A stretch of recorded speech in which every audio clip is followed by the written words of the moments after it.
Hello and welcome. इस video में हम डिफरेंशिएशन का एक और स्टैंडर्ड रूल सीखने वाले हैं और वो है डेरिवेटिव ऑफ लॉगरिथमिक फंक्शन। तो सबसे पहले हम जानते हैं कि लॉगरिथम होता क्या है। देखिए यहाँ पे इसकी डेफिनेशन लिखी गई है। इफ़ a की power x is equal to y then x is called the logarithm of y to the base a and it is written as log a y is equal to x। इसका मतलब ये है कि यहाँ पर ये अब देखिए कैसे लिखा हुआ है, a की power x is equal to y. तो इसमें हम कहेंगे कि ये जो x है ये y का log है और इसका बेस है a। देखिए इसको समझने का तरीका ये है कि अगर हम इसको ऐसे लिख दें, कोई भी संख्या लिख लेते हैं इसकी जगह, सिंप्लिसिटी के लिए हम 10 के बेस पे ही इसको ले लेते हैं। 10 के बेस पे जनरली लेके चलते हैं।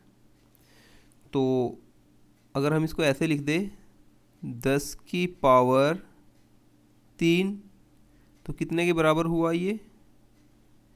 1000 के, है ना, 1000 के। तो इसमें हम कहेंगे कि 1000 का जो log है वो 3 है और इसका बेस है 10। तो इसको ऐसे लिखेंगे log 10 इसका बेस है और 1000 का जो log है वो 3 है। ठीक है ना, यहाँ पे ऐसे ही लिखा गया है। ये जो लिखी गई है ये बात, इसका मतलब ये बनता है।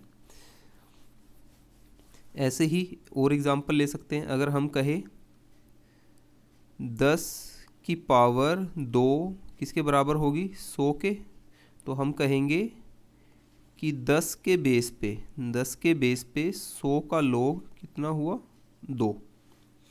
अब ये बेस कुछ भी हो सकता है, इसको ये कुछ भी हो सकता है, ये 100 भी हो सकता है, मतलब कुछ भी ले सकते हैं इसको। 100, 1000, 10 कुछ भी, ठीक है ना, कुछ भी हो सकती है, कोई भी संख्या हो सकती है। तो जैसे कि अगर हम ये कहें, यहाँ से हम कुछ बातें सीखेंगे। अगर हम ये कहें कि 3 स्क्वायर इज़ इक्वल टू 9, ठीक है, तो हम कहेंगे यहाँ पे कि 9 का log 3 के बेस पे 2 है। ठीक है, तो यहाँ पे ये वैल्यू 2 कितनी आएगी, इस बात के ऊपर डिपेंड करता है कि इसका बेस क्या है और कितने का log लिया गया है। आप देखेंगे कि 9 का log भी 2 ही है और 100 का log भी 2 ही है ना। यहाँ पे हमने देखा ये दोनों log। तो लेकिन 100 का और 9 का log कैसे बराबर हो सकते हैं? इसका बेस है 10, इसका बेस है 3। ऐसे ही अगर हम ये कहें कि 4 स्क्वायर इज़ इक्वल टू 16, तो हम कहेंगे कि 16 का log 4 के बेस पे 2 होगा। इसको इस तरह से कहेंगे। और अगर हम ये कहें कि 4 इज़ इक्वल टू 4, इसका मतलब क्या है कि इसकी पावर 1 है ना, इसकी पावर 1 है। तो ऐसे में अगर हम कहें कि 4 का log 4 के बेस पे कितना हुआ? 1। ऐसे ही 10 का भी ले सकते हैं। 10 की पावर 1 किसके बराबर? 10 के बराबर होती है। अगर हम कहें कि 10 के बेस पे 10 का log लें तो कितना होगा? 1। यानी कि जो बेस है उसी का log ले तो वो 1 के बराबर होता है। तो ये इस तरह से हम log को जो है डिफ़ाइन करते हैं। मैं इसको जो है यहाँ से साफ़ कर देता हूँ।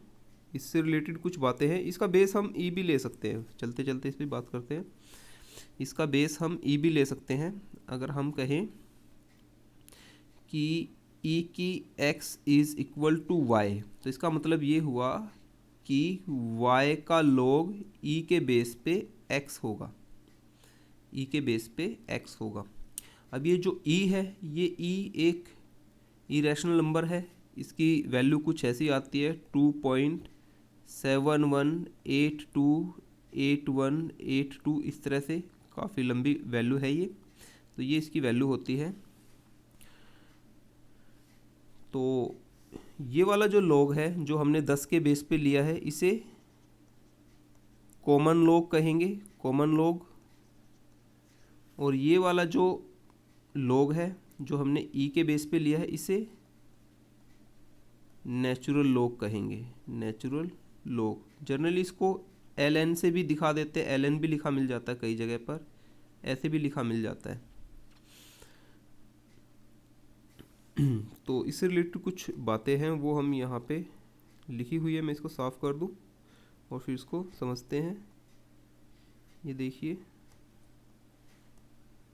ये कुछ बातें हैं। अगर बेस अगर 10 है, लॉगरिथम का बेस 10 है तो इसे कॉमन लॉग कहेंगे। अगर लॉगरिथम का बेस ई है तो इसे नेचुरल लॉग कहेंगे। If the base of logarithmic function is not given it is taken as E. अगर किसी लॉगरिथम फंक्शन का बेस नहीं बताया गया तो हम उसको ई मान के चलते हैं। We can have logarithm function to any base. Logarithm function किसी भी बेस पे हम ले सकते हैं। अब इसकी कुछ प्रॉपर्टीज़ है, प्रॉपर्टीज़ के ऊपर बात कर लेते हैं। देखिए, लॉगरिथम की पहली प्रॉपर्टी है log a mn is equal to log a के बेस पर m प्लस log a के बेस पर n। तो इसका मतलब ये बनता है, अगर मान लीजिए कहीं पर ऐसे लिखा हुआ है कि a की जगह पर हम 10 ले लेते हैं अभी, ठीक है ना, सिंप्लिसिटी के लिए लिया है 10। log 10 के बेस पे हम कहें 100 इंटू 10, तो इसको ऐसे लिख सकते हैं log 10 के बेस पे 100 प्लस log 10 के बेस पे 10, ठीक है। तो अगर हम इसका log निकालें तो कितने का log निकलेगा? ये 10 के बेस पे 1000 का log, तो ये बन जाएगा log 10 के बेस पे 1000 का log कितना आएगा? 3। इसका अगर हम निकालें तो ये आएगा 3। तो क्या इनका भी 3 आएगा? देखो, अगर हम इसका log निकालते हैं 10 के बेस पे तो इसका आता है 2, और इसका निकालेंगे तो इसका आएगा 1। तो ये कितने? 3 के बराबर हुआ, है ना। तो कहने का मतलब है कि log a के बेस पर m into n is equal to log a के बेस पर m प्लस log a के बेस पर n। दूसरी प्रॉपर्टी है इसकी, इसको साफ कर दूं मैं। दूसरी प्रॉपर्टी ये है log a के बेस पर m बटा n is equal to log a m minus log a n। तो इसको भी ऐसे ही समझ सकते हैं। इसका मतलब ये बनता है कि मान लीजिए ऐसे log 10 के बेस पर 100 बटा 10 अगर ऐसे दिया हुआ हो तो इसको हम ऐसे लिख सकते हैं log 10 के बेस पर 100 माइनस log 10 के बेस पर 10। तो इसका हम जानते हैं इसकी वैल्यू कितनी आएगी? 1। अगर हम इसका log निकालें 10 के बेस पर 10 का log निकालेंगे तो वैल्यू आएगी 1। इसका log निकालेंगे तो इसकी वैल्यू आएगी 2, माइनस इसका log निकालेंगे इसकी वैल्यू आएगी 1। तो 2 माइनस 1 क्या हुआ? 1, ठीक है ना। तो इसी के बराबर आ गई है ये। तो ऐसे भी इसको समझ सकते हैं। इसको मैं साफ कर देता हूँ। अगली प्रॉपर्टी है हमारे पास log a के बेस पर m की power n is equal to n log m, ऐसे। तो इसको ऐसे समझ सकते हैं कि अगर ऐसे दिया हुआ है log 10 के बेस पे हम कहें कि 10 की पावर 3 है, तो इसको हम ऐसे लिख सकते हैं, 3 को आगे लिखेंगे और log 10 के बेस पे 10 का log निकालेंगे तो वो बराबर होगा। जैसे कि अगर हम इसको लिखें तो ये क्या बन जाएगा? log 10 के बेस पे 10 की पावर 3 का मतलब होता है 1000, ठीक है। तो इसका अगर हम log निकालेंगे तो कितना आएगा? 3 आएगा। और अगर हम इसका log निकालें तो 3 तो यहाँ पर ऑलरेडी है, और 10 के बेस पे 10 का log 1 के बराबर होता है, तो कितना आया? 3, ठीक है ना। तो कहने का मतलब इसका log इसके बराबर होगा। इसको ऐसे भी लिख सकते हैं।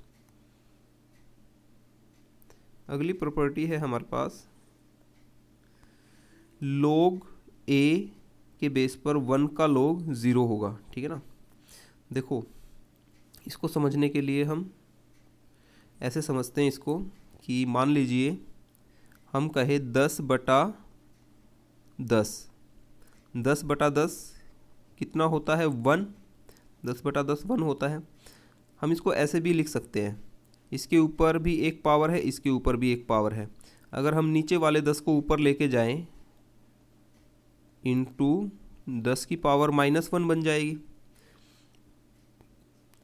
अब मल्टीप्लाई करेंगे तो इनकी पावर्स ऐड हो जाएगी। यहाँ पर है 1, फिर ये वाली इसमें से माइनस हो जाएगी, तो 10 की पावर कितनी बनी?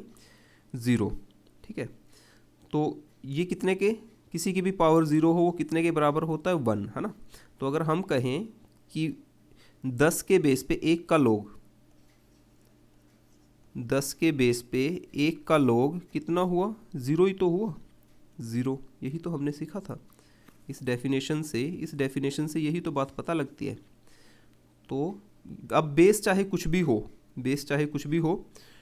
उसकी पावर अगर 0 है, ठीक है ना, कुछ भी बेस हो, अगर 1 है तो उसका log 0 होगा क्योंकि उसकी पावर 0 है। तो एक प्रॉपर्टी ये है इसकी, मैं इसको साफ कर दूं। अगली प्रॉपर्टी की बात करते हैं। 5वीं प्रॉपर्टी है log e के बेस पर e का log 1 होता है। ठीक है, तो इसका मतलब ये हुआ कि जो बेस होगा, जैसे कि हमने यहाँ पे पहले बात की थी कि मान लीजिए हम 4 के ऊपर एक पावर लगा दे तो ये 4 के ही बराबर हुआ। अगर कोई ये कहे कि log 4 के बेस पे 4 का log कितना है, तो 1 ही तो है। तो ठीक इसी तरह से अब बेस चाहे जो भी हो, e के बेस पर कहेंगे हम, e के ऊपर एक पावर लगा दे तो वो e के ही बराबर होगा। अगर हम कहें कि e का log निकालो, e के बेस पे, तो क्या होगा? 1। तो जो बेस है उसी का log निकालेंगे उसी बेस पर, तो वो 1 के बराबर होगा। तो log e की वैल्यू 1 होगी, बस ये ध्यान रखना है। तो ये कुछ बातें थी यहाँ पे। तो हमें कुछ लॉगरिथमिक फंक्शन दिए हुए होते हैं और उनका हमें डेरिवेटिव निकालना होता है dy/dx। मान लीजिए यहाँ पर ऐसे दिया है, ये कुछ फॉर्मूलेज हमें यहाँ पर याद रखने होंगे। लेट y = log ax, तो अगर हम इसका डेरिवेटिव निकालेंगे तो वो क्या बन जाएगा? 1/x log ae।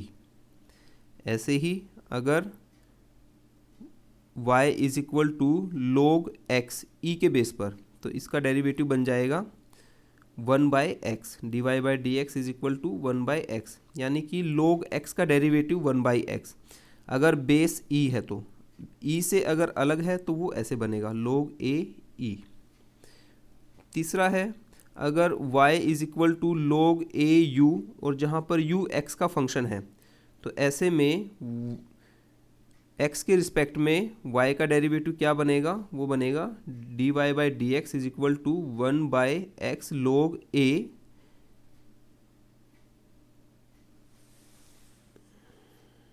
यहाँ पे ये थोड़ा सा मिस्टेकनली लिखा हुआ है, u आएगा यहाँ पे, u 1/u log a e dot du/dx। अब क्योंकि ये u है, ये x का फंक्शन है, यानी कि यहाँ पे x ही आएगा। ठीक है, इस तरह से। और तीसरा है अगर ऐसे लिखा हो कि late y = log e u, और यहाँ पर u है वो x का फंक्शन है, तो dy/dx क्या बनेगा? इसमें भी यहाँ पर u आएगा, x की जगह पर u। ठीक है ना, इसको थोड़ा सा ठीक कर लेना, ये मिस्टेकनली लिखा हुआ था। तो इस तरह से हमें ये कुछ चीज़ें, कुछ फॉर्मूलेज हमें याद रखने हैं और इनके बेस पे हम आगे जो है क्वेश्चंस करेंगे। So thanks for watching. Have a nice time.